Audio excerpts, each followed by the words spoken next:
뉴스 읽어드립니다. 오늘의 뉴스를 10분 만에 정리해드립니다. 오늘은 2024년 4월 25일 목요일입니다. 미국과 한국의 주요 뉴스를 읽어드립니다. LA 한인타운 내 한남체인몰에서 야간 경비를 서던 60대 한인 경비원이 강도 용의자와 맞서다 용의자가 휘두른 흉기에 중상을 입는 사건이 발생했습니다. LAPD는 어제 새벽 2시 30분쯤 한남체인이 위치한 올림픽 길과 뉴햄프셔 길 인근에서 중상을 입은 경비원이 있다는 신고를 받고 출동했다고 밝혔습니다. 피해를 입은 올해 69살인 한인 경비원은 병원으로 옮겨져 수술을 받고 회복 중인 것으로 알려졌습니다. 사건 당시 10대에서 20대로 보이는 히스패닉 남성이 쇼핑몰 안쪽으로 접근하려 했고 한인 경비원이 저지하자 흉기를 휘두른 것으로 경찰은 전했습니다. LA시 노인국이 다음 달부터 한식 도시락을 배포합니다. 배포 장소는 LA 한인타운의 한인타운 시니어 앤 커뮤니티 센터와 한인 시니어들이 다수 거주하는 시니어 아파트 등 총 4곳에서 이뤄질 예정입니다. LA시는 지난 1월부터 LA시 노인국과 함께 저소득 주민들을 대상으로 무료 점심 도시락을 나눠주고 있었고 시니어 센터가 한식 도시락 필요성을 제기해왔습니다. 무료 점심 도시락을 받기 위해선 한인타운 시니어 센터에 준비된 신청서를 미리 작성해야 합니다. 미국 내 대학 캠퍼스에서 팔레스타인 지지자들의 반전 시위가 점점 더 격화되면서 조 바이든 대통령의 재선 행보에 걸림돌로 떠오르고 있습니다. 공화당은 캠퍼스 반전 시위를 반유대주의 광기로 규정하고 군 투입 필요성까지 제기하고 나섰습니다.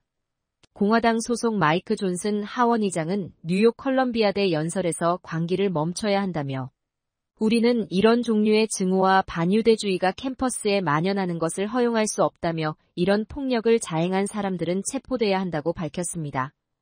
컬럼비아대는 캠퍼스 점거 투쟁의 시발점이 된 곳으로 지난주 경찰이 학생 100여 명을 체포하며 강경 대응한 곳입니다. 도널드 트럼프 전 대통령은 대학가의 반이스라엘 시위를 폭동이라고 표현했습니다. 뉴욕타임스는 공화당은 자신들이 민주당보다 유대계 학생들의 안전에 더 관심을 두는 정당임을 내세우면서 좌파를 분열시키고 바이든 대통령에게 정치적 문제를 제기하려 한다고 분석했습니다.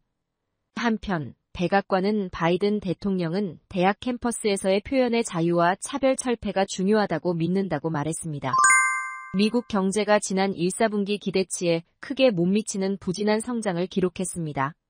연방 상무부는 1사분기 국내 총생산 속보치가 1년 전 같은 기간보다 1.6%로 기대치 2.4%에 못 미쳤으며 지난해 마지막 분기 성장률 3.4%에 비해 절반 이상으로 떨어졌다고 밝혔습니다. 전문가들은 미국 경제 성장률이 예상보다 냉각한 이유로 가계 소비 둔화를 꼽았습니다. 당초 시장에선 미국 경제가 올해 1분기에도 성장세를 유지할 것이라고 낙관하는 분위기였습니다. 하지만 중앙은행인 연방준비제도가 고금리를 장기간 유지할 것이란 우려가 커지며 소비 심리가 위축됐습니다. 반면 물가 상승세는 계속 가팔라지는 상황이라고 전문가들은 지적했습니다. 일부 전문가는 미국 경제가 성장은 둔화하고 있지만 물가 상승세는 다시 치솟는 경기 둔화 속 물가 상승을 의미하는 스태그플레이션 조짐이 보이고 있다고 우려했습니다.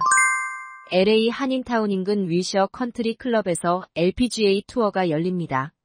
LA에 기반을 둔 중국계 건축 자재기업 JM 이글사가 타이틀 스폰서하는 JM 이글 LA 챔피언십 대회엔 올해 디펜딩 챔피언 한나 그린을 포함해 LA 출신 제니 신, 안드레아 리, 앨리슨 리 등 한인 선수들이 다수 참석합니다.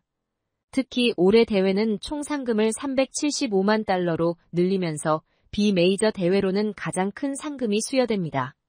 티켓은 웹사이트 JM 이글 LA 챔피언십.com 또는 올림픽 골프 본점과 지점에서 구입할 수 있습니다. 한국 뉴스입니다. 고인의 의사와 상관없이 유산 상속을 강제하는 제도가 위헌이라는 헌법재판소의 판단이 나왔습니다. 헌법재판소는 1977년 도입된 법에 따라 유족들이 받을 수 있는 최소한의 상속분인 유류분 제도의 정당성은 여전히 인정된다면서도 재판관 전원 일치 의견으로 세 부분이 헌법에 어긋난다고 판단했습니다. 우선 고인의 형제자매에게도 유류분을 보장해주는 조항은 위헌이라고 결정하고 즉각 법률의 효력을 정지시켰습니다. 그리고 고인의 배우자와 자녀, 부모에게 유류분 상실 사유를 규정해 두지 않고 무조건 권리를 준 조항에도 헌법 불합치 결정을 내렸습니다. 또한 특정인의 기여분을 인정하지 않는 조항 역시 헌법에 어긋난다고 판단했습니다. 헌법 불합치 결정에 따라 국회는 내년 말까지 대체 입법을 해야 합니다. 윤석열 대통령과 이재명 민주당 대표의 회담을 위한 2차 실무회동이 열렸지만 이번에도 성과 없이 끝났습니다.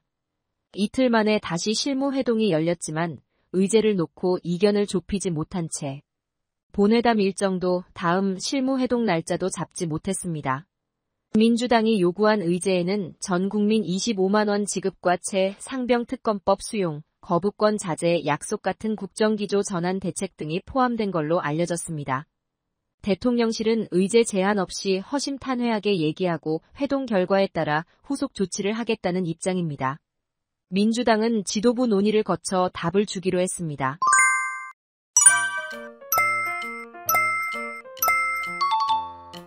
끝으로 날씨입니다. 남부 캘리포니아 낮엔 구름 끼고 선선한 날씨 보이겠습니다. LA와 오렌지 카운티는 낮 최고 기온은 66도, 밤 최저 기온은 55도 예상됩니다. 밸리와 인랜드 엠파이어 지역 낮 최고 기온은 66도, 밤 최저 기온은 47도 전망됩니다. 해안가 지역은 낮 최고 기온 63도, 밤 최저 기온 54도 예상됩니다. 산간 지역 낮 최고 기온은 55도, 밤 최저 기온은 28도, 사막 지역은 낮 최고 기온은 64도, 밤 최저 기온은 44도 전망됩니다. 오늘의 뉴스 읽어드렸습니다. 고맙습니다.